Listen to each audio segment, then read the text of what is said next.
Hello everybody. So today I want to talk about finance. The topic today that is about property taxes. So now I want to show you how to answer. If we want to find the property taxes, we need to use the formula in here. That should be about the value of the property. That is about this one. We multiply by tax rate.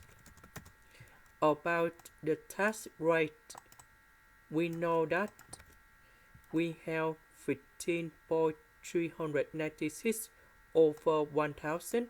So this is about the tax rate we need to find in here. So we put this one over 1000. And now we need to calculate this one.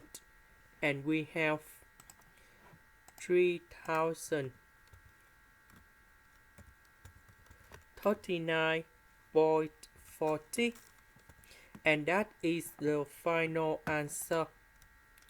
This is the end. Thank you for watching.